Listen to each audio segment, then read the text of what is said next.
I never made it, but I know what it takes. I'm motivated by a mix of emotion. Got my statement, and I'm reading it slow so I can understand it fully. Appreciate my standing, go out of this world and right on time. Oh, never in my life have I seen the sky light up like this. I'm far away from Earth and I wanna know if you exist. Mission control, do you read me? Send me my coordinates, baby. Mission control, am I drifting? Tie me to someone who will love me. Yeah, wait, I think I'll last a bit long.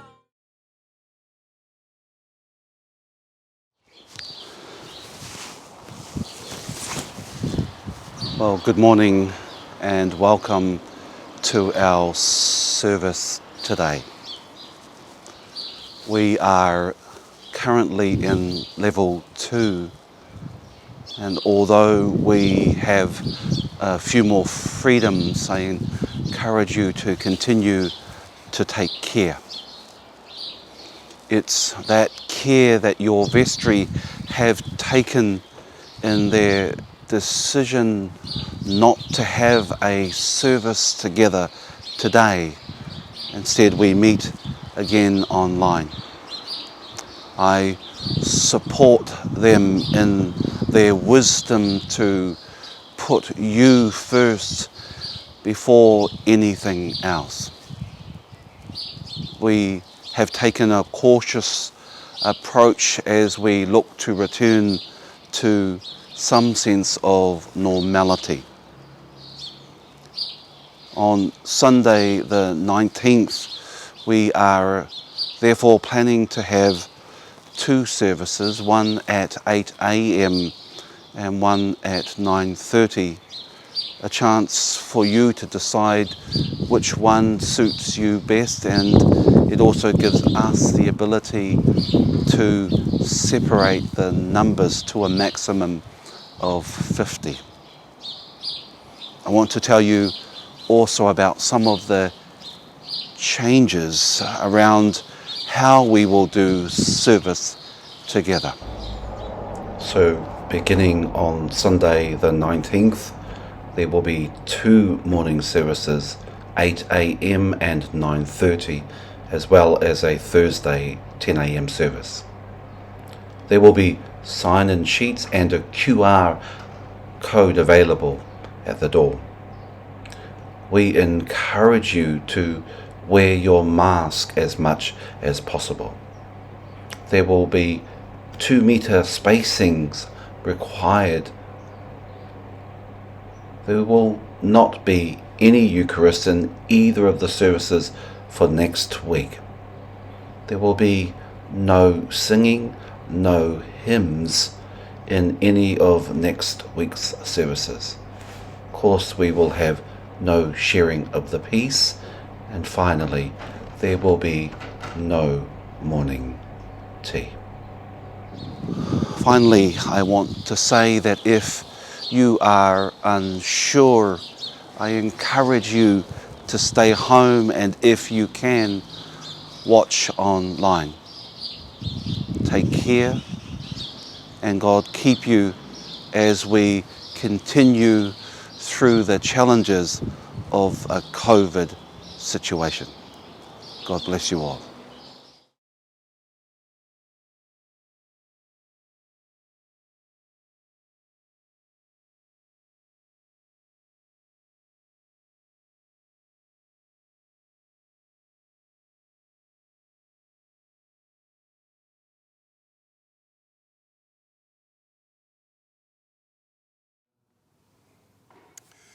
The first reading this morning comes from Proverbs, chapter 1, beginning at the 20th verse. Out in the open, wisdom calls aloud. She raises her voice in the public square. On top of the wall, she cries out. At the city gate, she makes her speech.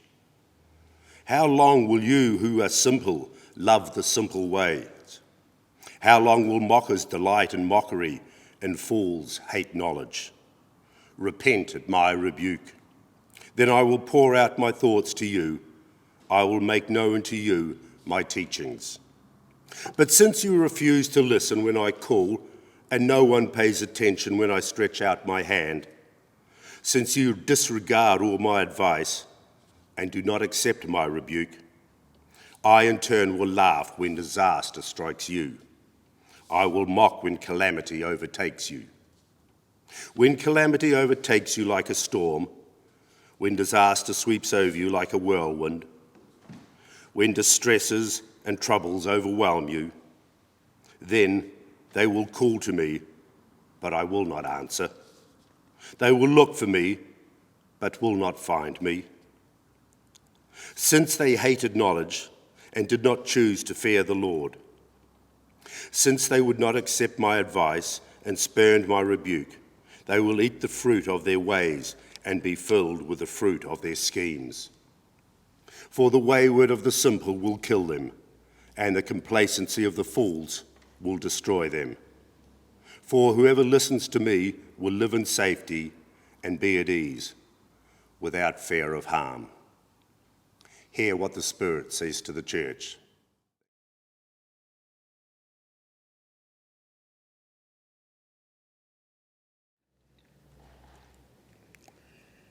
Glory ki tātua, glory ki tōna ingoa. E ngā iwi, e ngā hapu, e ngā reo, e ngā hui ngā tāngata o ngā hau e whā, tēnā koutou, tēnā koutou, tēnā koutou. Tēnei nā kōrero o hemi, upoko toru, ngā whiti he tahi ki te kaumārua. Kei toko maha koutou ki te whakaako, e o kutaina, e mātau ana hoki koutou rahi, ake te he e tau ki a tātou. He maha hoki nā mea e tā pepa ai tātou katoa, ki te kore te tahi e tā pepa i te kupu he tino tika tēnā tāngata, e taia ano e ia te praire te tinana katoa. Nā ka panga nei e tātou ngā paraire ki ngā māngai o ngā hoiho, kia rongo ai rātou ki a tātou e pare pare. Ana e tātou tō rātou tinana katoa. Whakaaro nā kaipuke ngā mea nunui rawa nei, he mea aki nei e ngā haukaha. He oe e pare pare ana e te ururangi, nohi nohi rawa, ki te wāhi e hia hia ai te hinengaro o te kai urumi. Oi hoki ko te areroa, he wāhi nohi nohi ia, nui atu hoki tona whakapeha peha, nāna te nui o te wāhi, e whakaungia ana e te ahi nohi nohi. He kāpura ano hoki te ārero ko te ao Māori o te kino. Pērā tonu te ārero i roto i o tātou wāhi, poko iho ia te tinana katoa. Ngiha ana ia huri noa nā mea katoa o te tāngata, he mea whakau ano ia nā te reinga. Ko ngā momo kararehe katoa hoki, ko ngā manu, ko ngā mea noki noki, ko ngā mea i te moana, e whakarārata ana, ko whakarārata ana hoki i mua e te tāngata. Ko te ārero ia e kore tēnā, e taia e te tahi tāngata te whakarārata. He kino ia e kore e taia te pēhi ki tonu i te wai whakamate. Ko tā tātou mea ia hei whakapai i te atua, i te matua. Ko tā tātou mea anoa ia hei kanga i ngā tāngata, i hanga kia rite ki te atua. Ko tahi tonu te māngai puta ake rana, i roto i ko te manaki, ko te kanga, e hara i te pai, e oku taina, kia pēnei nei mea. E pūpū ake ana rānei, i te pune, ko te reka, ko te kaua, i roto i te poka kotahi. E hua rānei, he oriwa mā te piki e oku taina. He piki rānei mā te waina. E kore ano hoki e pūpū ake i te wai tai he wai reka.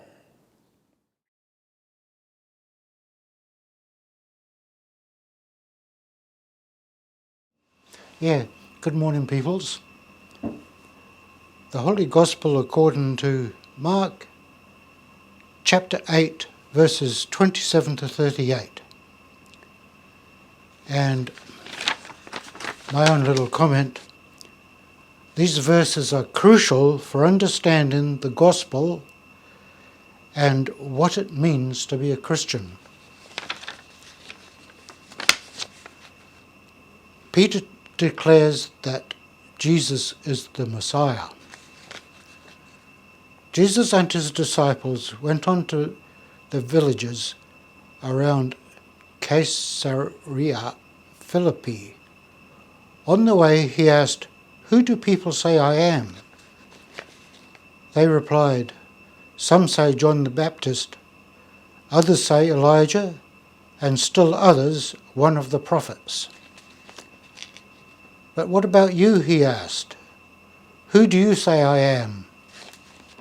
Peter answered, "You are the Messiah." Jesus warned them not to tell anyone about him. Jesus predicts his death. He then began to teach them that the Son of Man must suffer many things and be rejected by the elders, the chief priests, and the teachers of the law, and that he must be killed and after 3 days rise again. He spoke plainly about this, and Peter took him aside and began to rebuke him. But when Jesus turned and looked at his disciples, he rebuked Peter.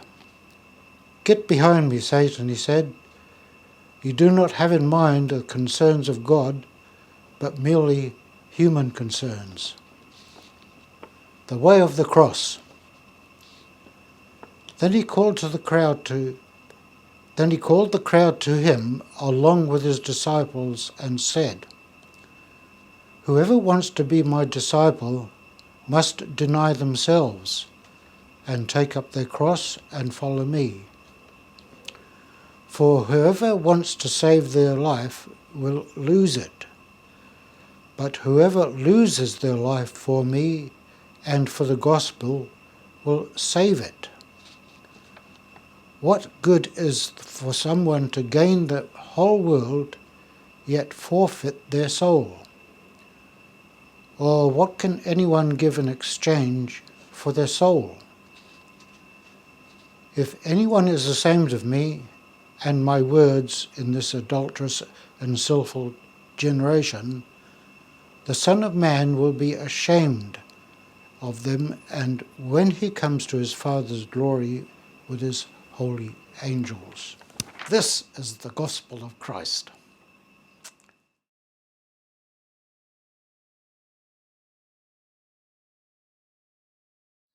Well, greetings to you all, and it's wonderful to have the opportunity to preach in this way to people across a variety of our ministry units. I've got a favourite story about mistaken identity. Please forgive me if some of you might have heard me tell it before. I've used it from time to time in places.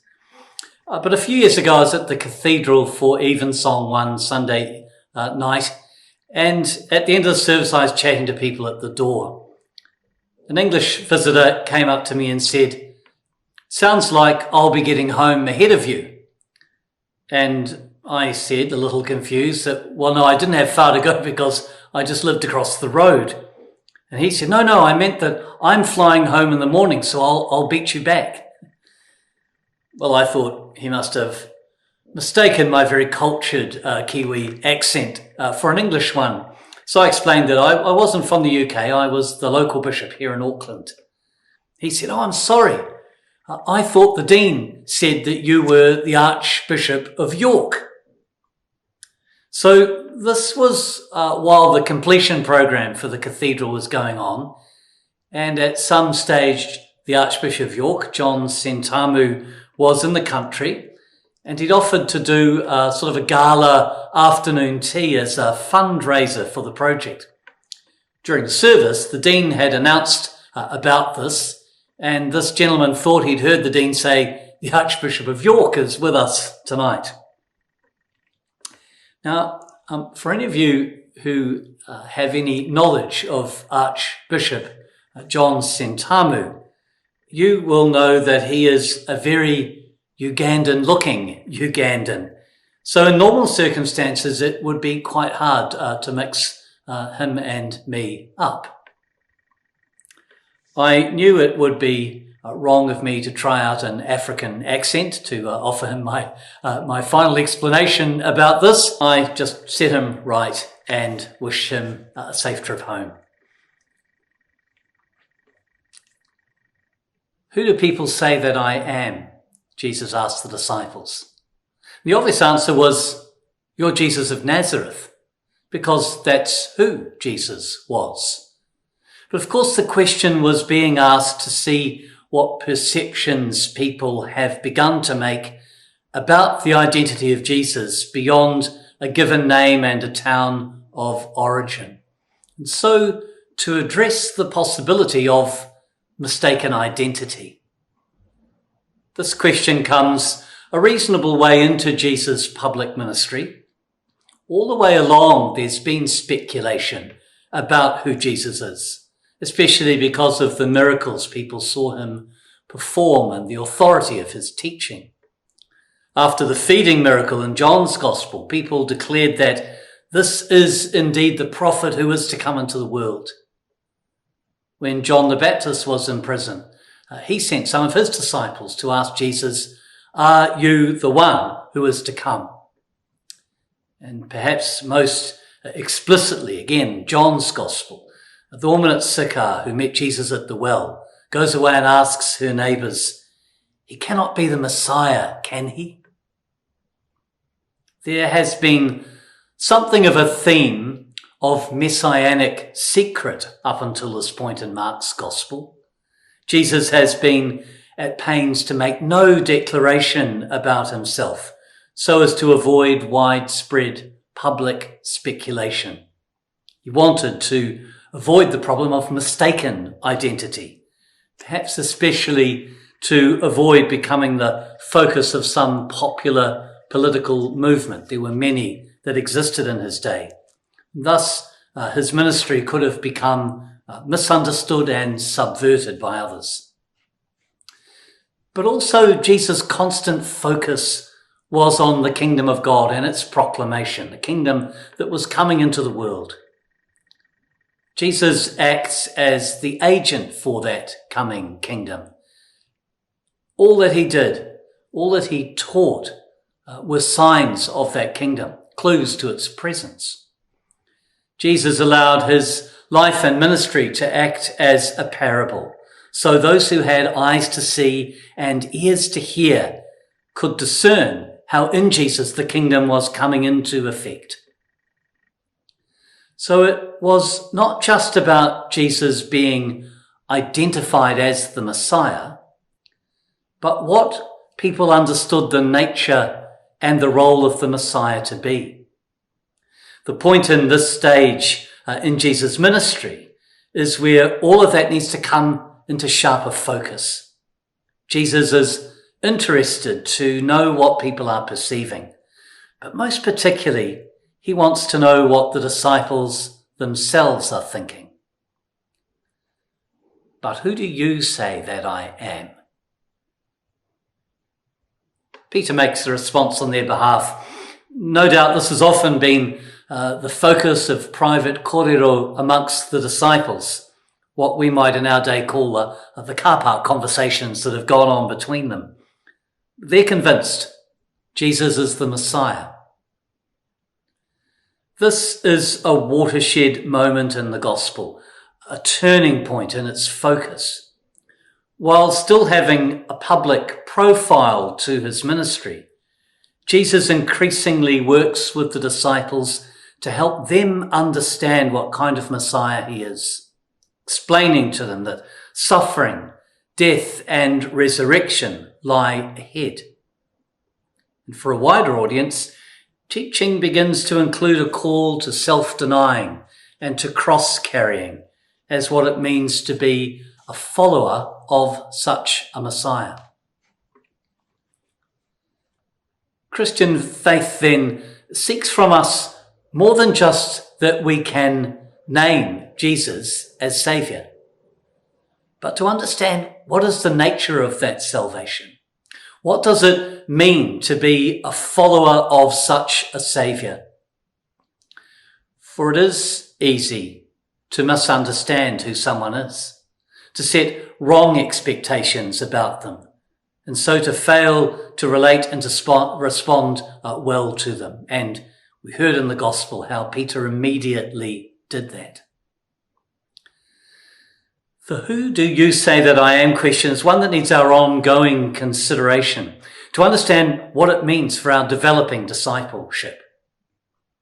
How are we following Jesus through a pandemic?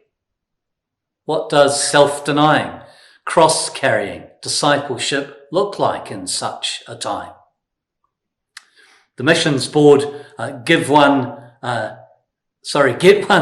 Give One campaign has offered us the opportunity to respond to the gift of a free COVID vaccine that's available to us in our country by assisting to provide for the vaccination program in other countries where it won't be so universally available. Do we know who in our neighbourhood might be struggling with isolation or not be able to get out and provide for their essential needs? What are the faith messages that we have to proclaim in such a time? What are the words that speak of the hope that people can have in Christ, that speak of the peace of God which passes all understanding, and how people might experience these things in a time of massive uncertainty? Who do I say Jesus is? What are my expectations of him?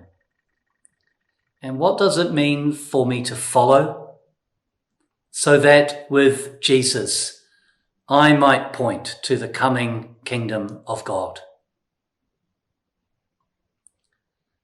May God continue to bless us in these times with grace and with perseverance, that we may yet show ourselves to be true followers of Jesus the Saviour.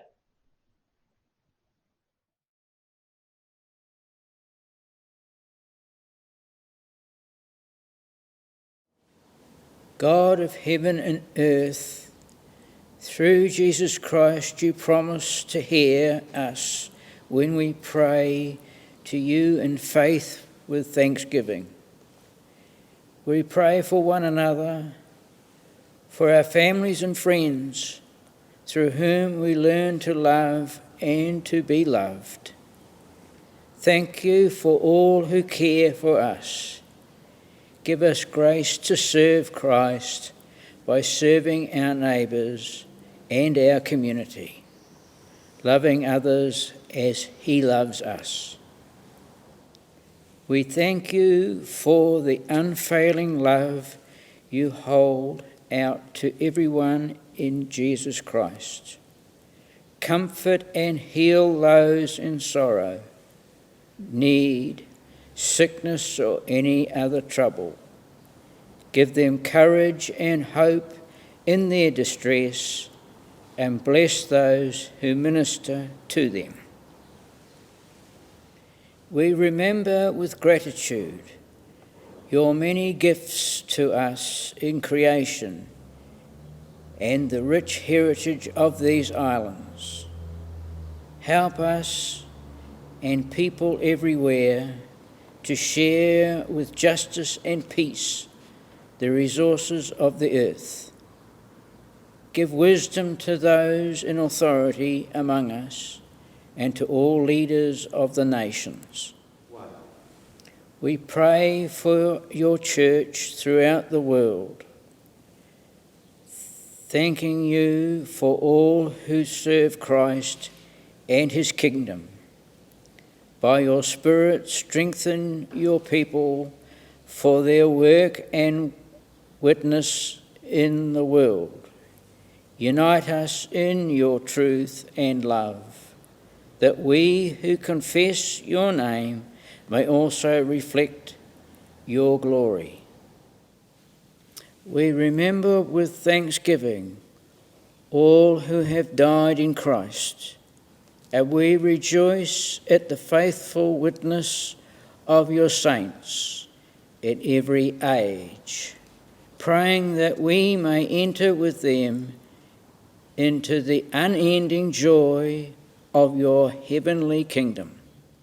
Merciful God, you look with compassion on all who turn to you. Hear the prayers of your people.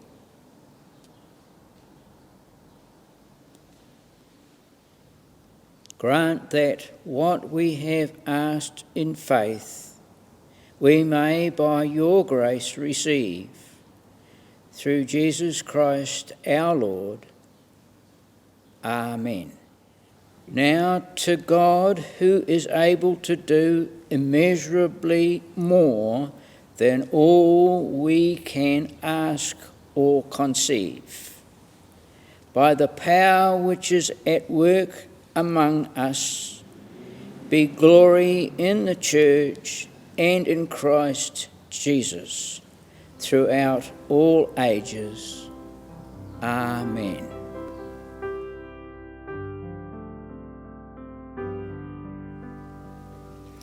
As Christ teaches us, we pray. Our Father in heaven, hallowed be your name. Your kingdom come, your will be done, on earth as in heaven. Give us today our daily bread. Forgive us our sins as we forgive those who sin against us. Save us from the time of trial and deliver us from evil. For the kingdom, the power and the glory are yours, now and forever. Amen.